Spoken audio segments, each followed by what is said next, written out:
So I'm not going to get on for too much.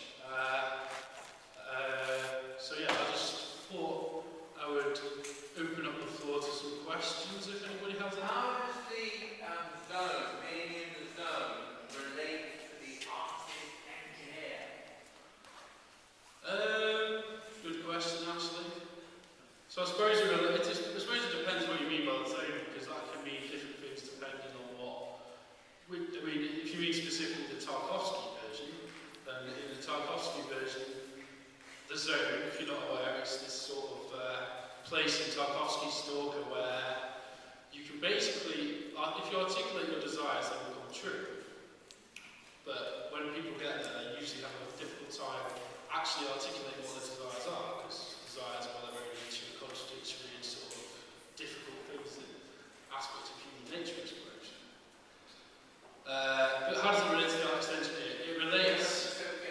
You, as the artist engineer, Artist what engineer. does it being in the zone mean to you? To me personally, I would say it means articulating one's desire through technology. Or not articulating necessarily, but being able to form and structure it, I guess. Taking the chaos of the world and turning it into something, it's like, I mean, using an analogy, it's sort of like, if you've got a piece of stone which is just unformed, you bring your human will and imagination to it, something happens to that stone. That's art in one way. But yeah, I guess that would be the rest of that question, I suppose. Being in the zone.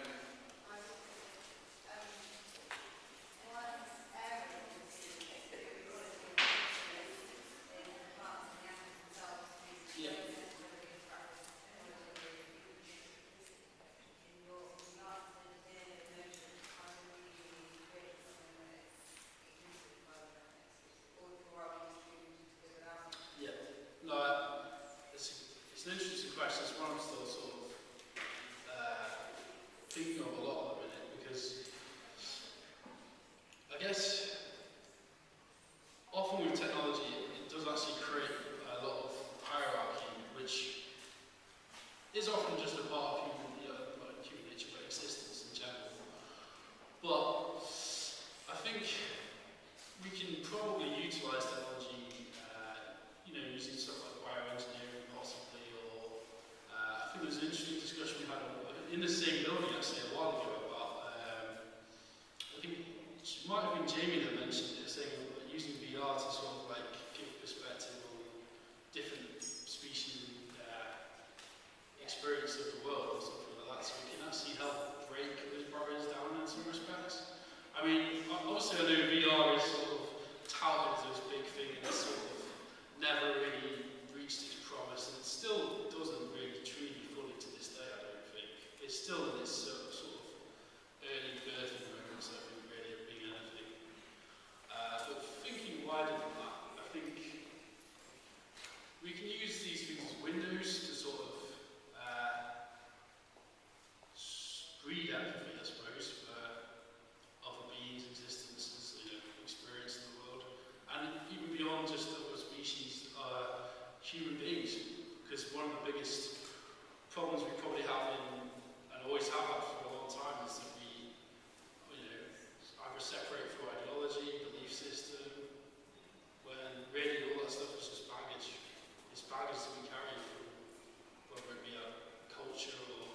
So, in the installation that me, Laws and Becker have done, there's 5 artefacts which are in this zone, this zone being the Asylum Chapel in Peckham, London. And on the app, you can sort of get information about what each of these artefacts does. There's also a book that Becca's produced that you can write down and write a drawing, I think. So and for the actual that installation, you can visit a site produced called Zone Scanner, which is sort of this is early days, but it's sort of taking the artist engineering principle and putting it into practice because it's using very primitive, I guess, AR of the QR scanning to bring a fictional environment into life, which is it's been interesting. It's been good to work with Loz and Becca on this. So, what about the one to your right? Say again? What about the one to your right? Which one? Where? That one. Oh, Mervyn has this QR scanning there, which leads you to a video on YouTube. We watched it earlier on, and so that's again another sort of use of artist engineering, I suppose, sort of utilising physical materials to bring something digital into your framing experience, I suppose. It's not what I want to get to artology speaking, but there's no questions, or if there's anyone got any any questions at all, or we can just wrap it up there for all. Thanks for listening. We've got some music coming up next, I think, and poetry and performance. Thank you very much for listening.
That of you lot is to cross this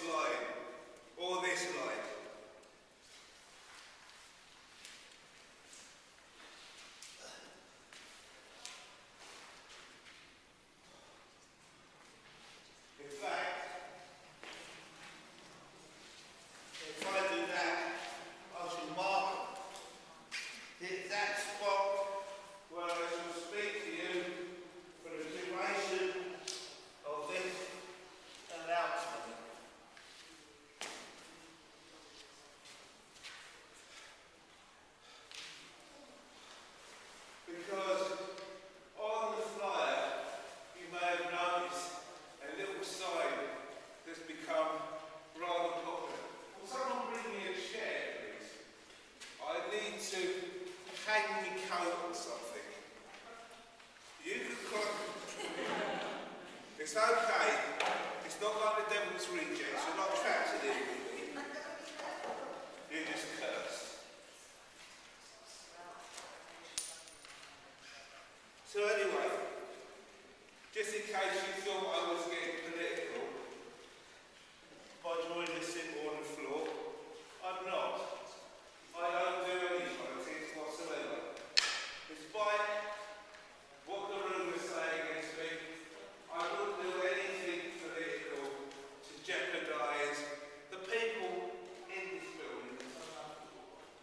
I'm a friendly chap. Sorry, I've got that down the leg. So, let's keep moving in this.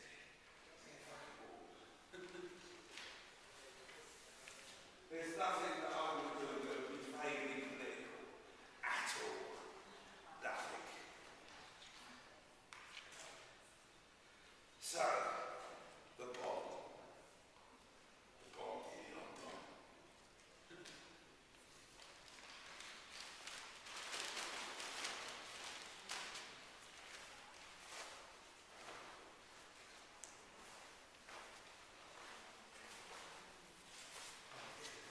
Can't be.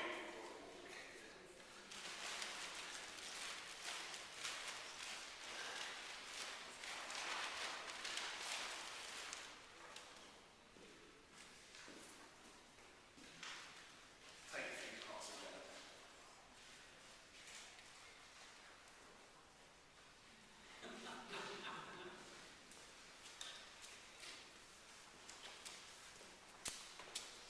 I'll give on to her because I love her. You lot look weird, so I'm just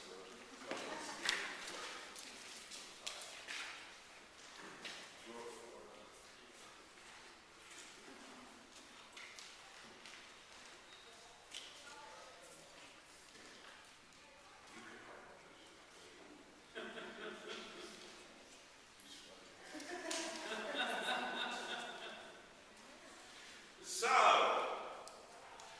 what's in the great art bag, you ask? Well, as I said, I'm a specialist in recycling. So my piece this year, for this particular show, believe it or not, is in this bag. Yes, bags within bags, mysteries within mysteries. What the fuck? Shut up, Mervyn, just get on with it. This must be ours. Fucking BBC comedy series. Anyway, my piece is tomato puree. See, I found about this thing that Hackney Council has got. It's called a recycling website. And you can get these things called recycling points. And I've got a card that allows me to get recycling points. But unfortunately, I haven't found out what I get recycling points for. This is my recycling. This used to be a box for holding tomato puree. Now it's not. This used to be a device for holding kitchen rum, which is the strongest tissue on which I can blow my nose, because man-sized tissues just don't cut. They're not even good for a wank. So, in here, in this toilet roll, is my deduction. You may notice I have some things, because I've written on the floor, and I don't see why anyone else should write on the floor. If you want to write any objections to what I'm saying on the floor, please take one of the sticks of rock off me now. There's a pink one and a green one. Can you write? Does it have to be objective? You can write whatever you like. Salutation. You can write salutations.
will then join the bike ride that takes over the streets.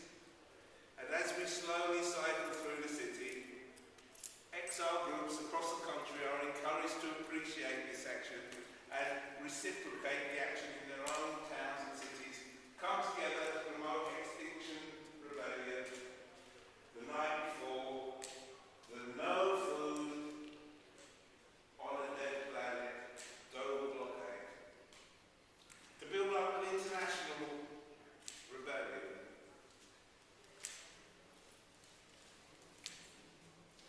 There's a friendly and peaceful but slightly naughty outreach event in central Crouch End on Sunday.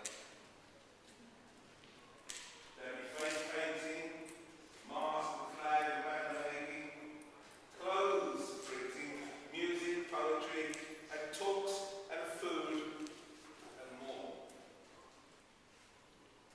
Find out what the politicians and the news corporations haven't been telling you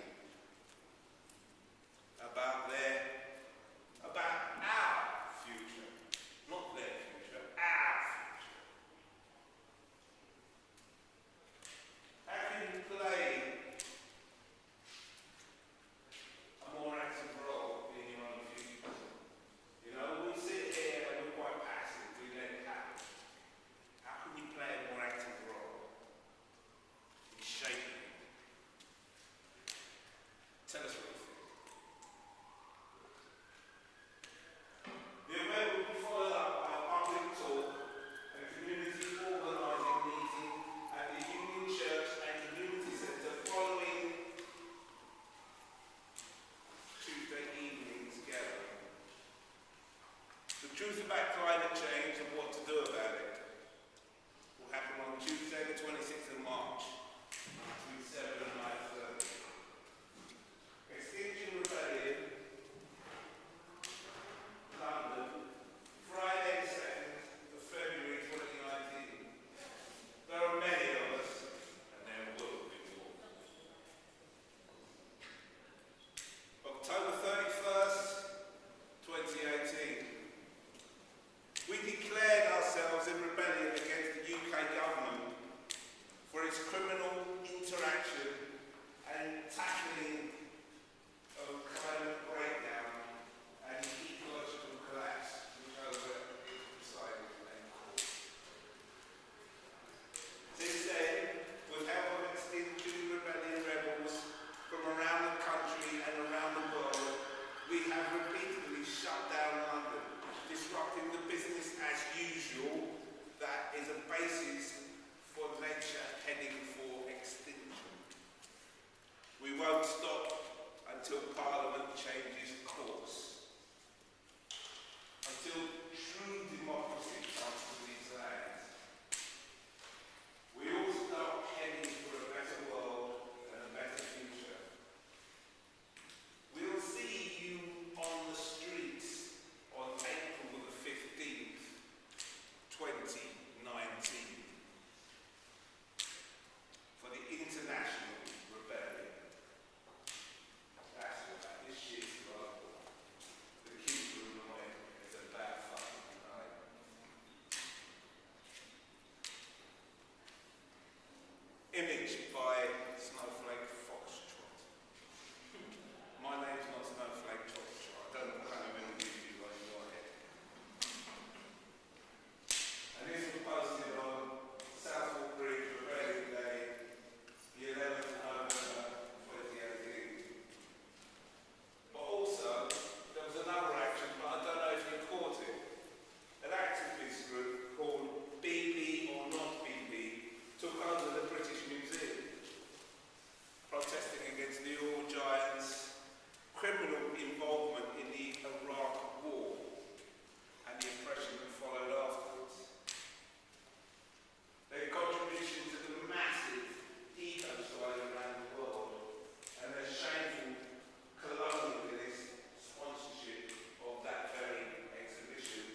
consumer culture is bringing irrevocably harm to our small planet. Personally, I think these are amazing people who do a fantastic job on behalf of all of us. And my advice to you is, get out there and join in. It's fun. That's all.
in order to restore dutiful democracy and to secure the solutions needed to avert catastrophe and protect the future.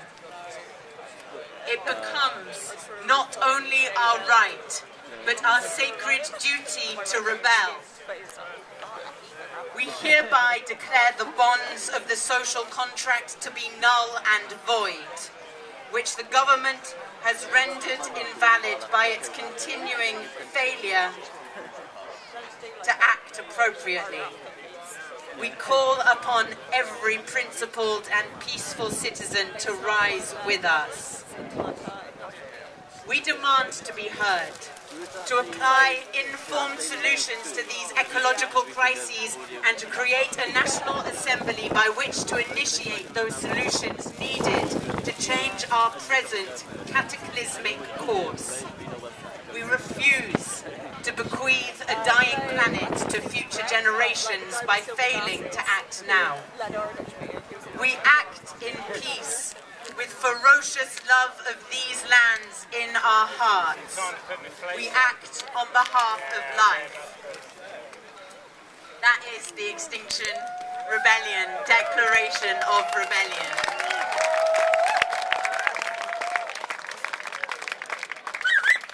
And it's in that spirit that we come and we stand together now.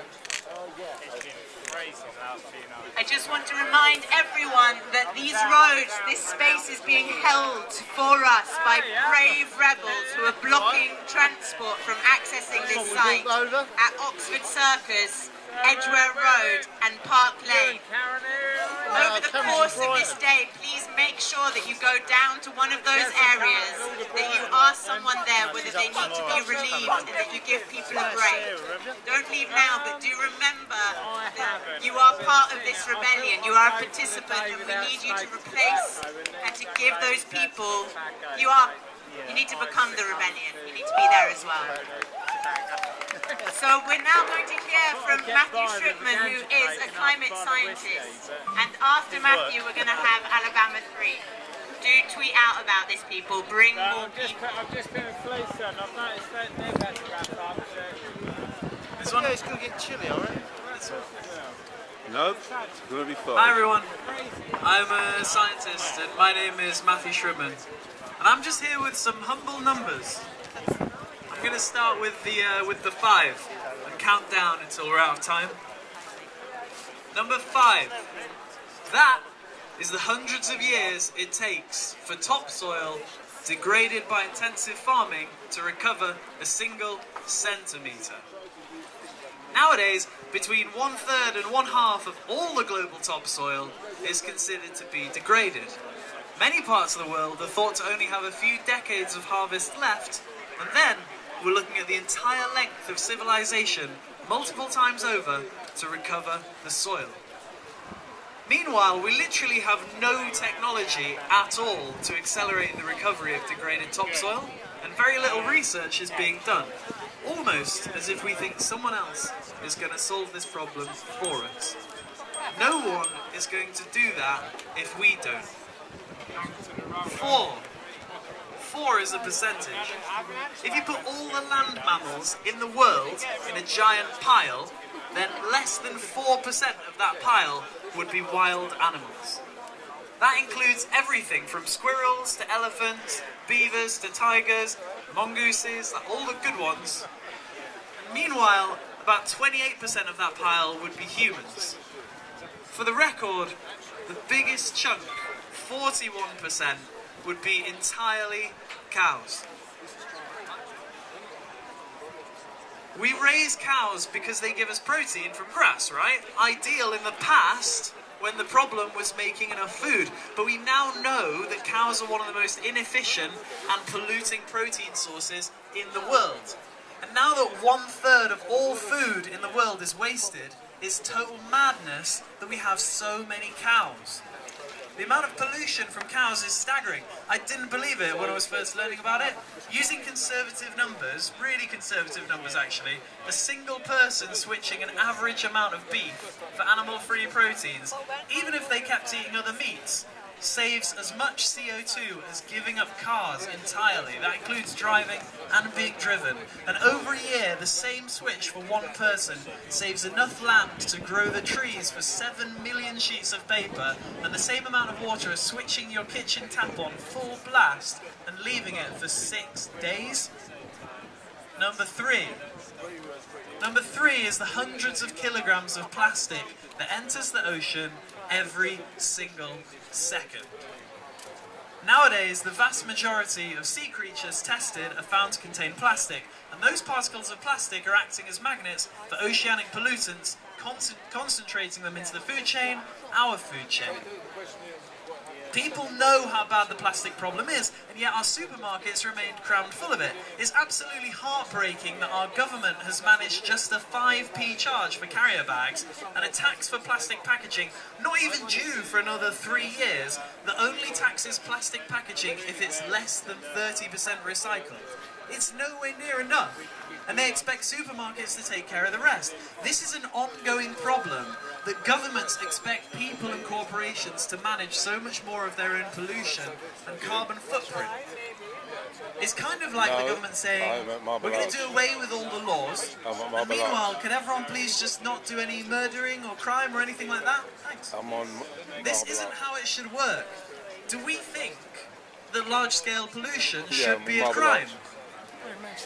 Yes. And how do we manage criminal problems with laws and enforcement? Global governments are not doing anywhere near enough. There's mounting evidence that the plastic problem is getting so bad that there are tiny particles of plastic in the air that we're all breathing in right now. Number two. Two is a very scary one. Despite the fact that we're pulling more oil out of the ground every single year, the estimated quantity of oil in the world isn't going down. It's going up by 2% every year, and has done for the past 10 years. Every year we're finding more oil far faster than we're even using it. Fossil fuels are never going to run out to save us from ourselves, and they won't even come close to running out before we turn this planet into an unlivable sauna. And number one, that's the number of habitable planets that we know of, and therefore the number of chances that we have to get this right. We don't know what's going to happen if we carry on polluting as we are doing, but we know that it's going to be very bad. The best case scenario involves some pretty radical changes in sea level, availability of water, and availability of food. The worst case scenario involves large-scale acidification of the oceans and oxygen-producing plankton dying in droves, and none of us being able to breathe. So I'm going to head down that way after this. The air is now changing faster than it has for at least 1 million years. 17 of the 18 warmest years since the 1800s occurred in the last 18 years, and meanwhile, changes in our oceans are occurring at a rate that hasn't been seen in at least 250 million years. And what happened 250 million years ago? An extinction event literally called the Great Dying, in which the ocean became highly acidic, methane-producing bacteria flourished, and 96% of all the previously living species on Earth disappeared forever. How on earth have we found ourselves living on an Earth where the evidence is so clear, the messengers so well-meaning, so careful in their research and so desperately trying to be heard, and yet terrible decisions, with awful environmental consequences, are still being made? Over the hills and far away there's a person with a beating heart and a thinking mind, who's been exposed to different things in life. thinking it's okay to sign a piece of paper allowing drilling in a fragile ocean, or mining in a dwindling rainforest, or the construction of a new coal-fired power station under a smoky sky. This isn't just a crisis of the environment, this is a crisis of information. I refuse to believe that people are so fundamentally evil as to both truly and deeply understand the risks and dangers we face and not be doing all that they can to avert disaster. I think we need to help people to understand. We're here today as global citizens, here to help people to understand. Just because the world is full of ingrained normalities doesn't mean that they all make sense. Like, have you heard that experiment? There's this really cool experiment with monkeys and a ladder. It's cool in that it's interesting, but it's also not cool in that it's an animal experiment. But a ladder was set up with a load of delicious bananas at the top, in the middle of a monkey enclosure. The ladder was set up such that any time a monkey tried to climb it, cold showers were activated across the entire enclosure. And before long, the monkeys learned to stop other monkeys from trying to climb the ladder, attacking any who did so. Gradually, the experimenters introduced new monkeys who learned from the old monkeys not to climb the ladder and to punish others who tried. And gradually they removed all of the monkeys until there were no monkeys who even knew why the ladder wasn't to be climbed, and the showers were even deactivated. Yet still, no monkeys climbed the ladder that was now perfectly okay to climb. As adults, we get into our heads that the way things are is what normal is and what normal should be. But it shouldn't be normal to hunt fish stocks to extinction or destroy what remains of the rainforests, or to carry on emitting greenhouse gases when we know what they're doing.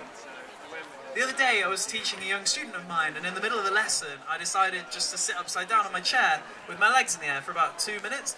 Not only did he not say anything, I don't think he even thought it was important enough to remember. Why should it be important if someone sits upside down for 2 minutes, right? Sometimes it takes children, not affected by the preconceptions and expected normalities of adults, to see what's actually important. Is this why it's taking children marching in the streets to tell our leaders something that's totally obvious? That what we're doing with the planet is total madness. This isn't something we can try to sort out later when we find out how bad it is. I've got a big piece of paper, where's it going?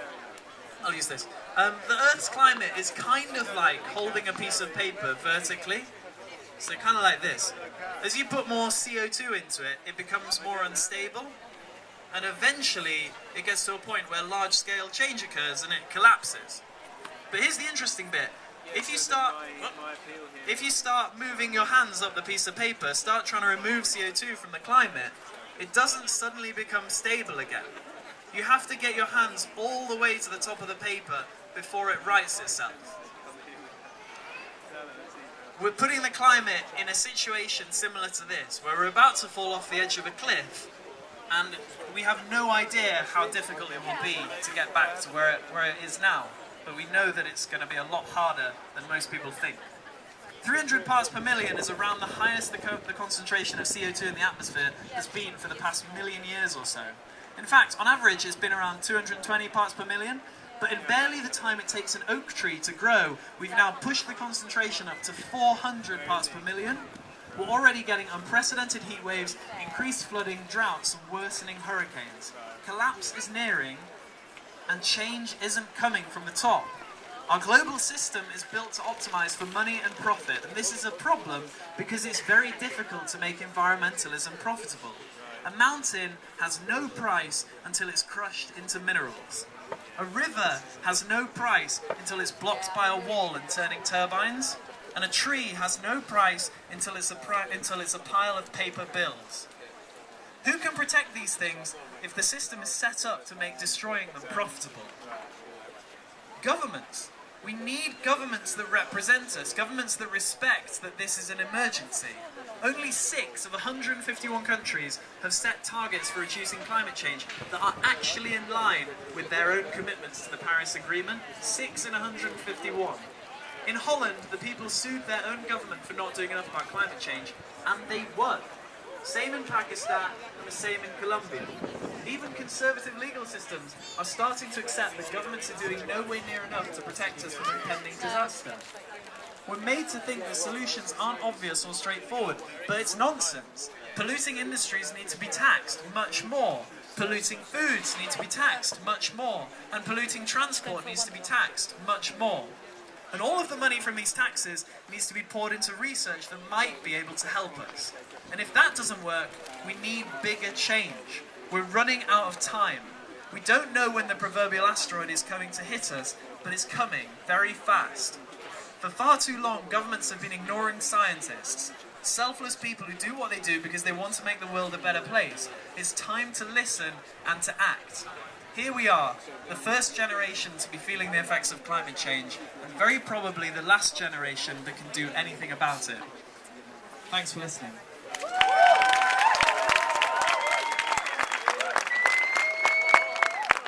If you want a copy of the script, I'll put that online. Just search Matthew Shribman or Science in the Bath, and you'll find it there. Thanks.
basic premise of Mao?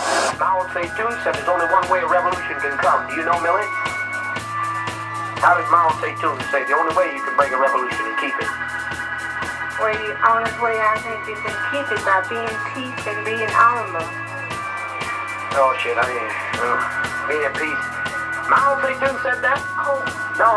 He's the head of China. He's the head of the revolution of China. He marched 6,000 people on a long march. I had my mind on something else. Okay, what did he say? There's only one way you can bring about a revolution for the only people. Only way you can bring it on is by killing.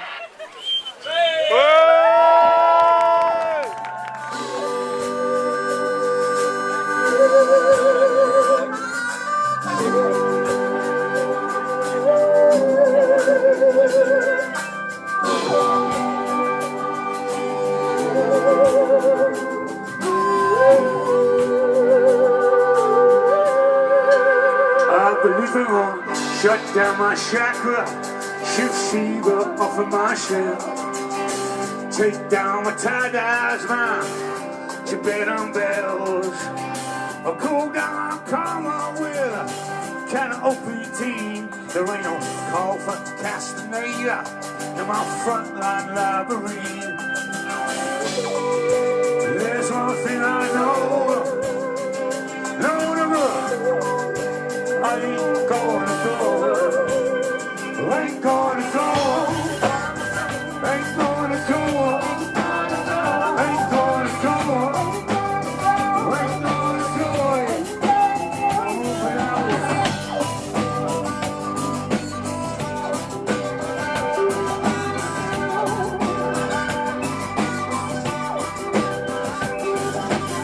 I ain't dancing, trance, no thanks, no chance to tranquilize me. I ain't sipping no smart boy drink that don't satisfy me. Don't sit on my dharma with a drop of gasoline. I ain't down with talisman, can I touch it? Mansion told me it doesn't move. There's something I know.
For the FBI.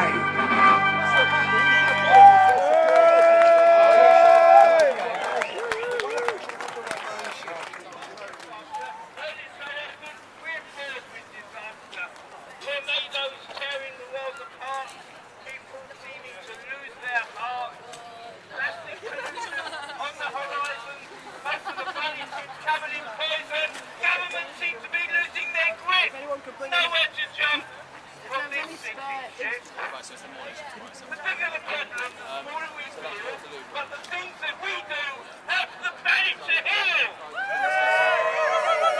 It's important just to do a bit. And with this laptop, you realise it. In fact, our prove it's a stupid fault. We just don't do anything at all. Look what happens when they gave us GM food.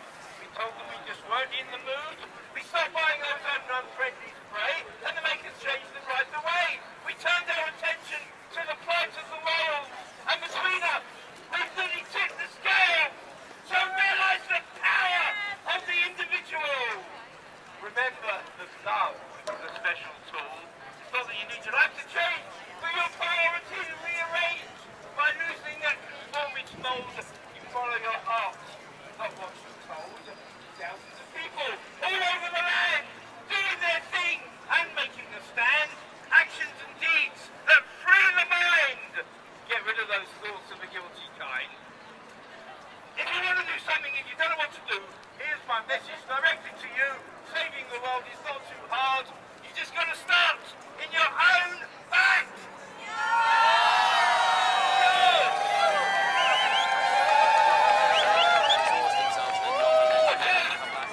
Here's a few things you can tell people to do. Switch off and light, save energy. Don't fill the desk to make uncomfortable. Recycle, paper, the metal, the glass. Stop the landfill tip. Filling up with work. Avoid buying objects you don't really need. Resist the temptation of envy and greed. Don't get caught in the consumer trap. That's just part of the rocks up, right? So, refuse, recycle, repair. You'll find that most of the answer is there. Give respect to everything. Enjoy the reward of that retreat. You don't have to obey any special law. It's entirely up to the individual.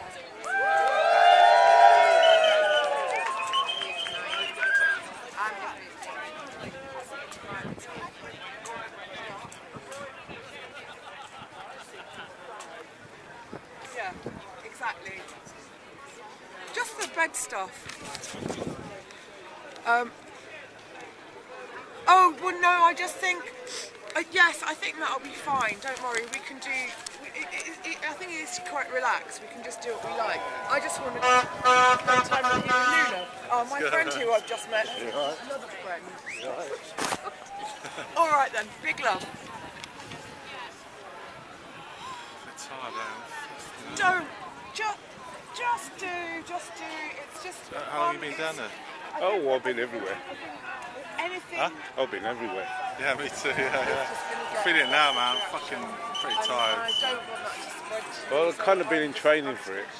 Because I was at Grenfell yesterday for the silent walk, so that's a good starter to get you walking. And then I rested all day. We don't know what's going on. Caught the lunchtime news because I didn't want to believe what they were telling me.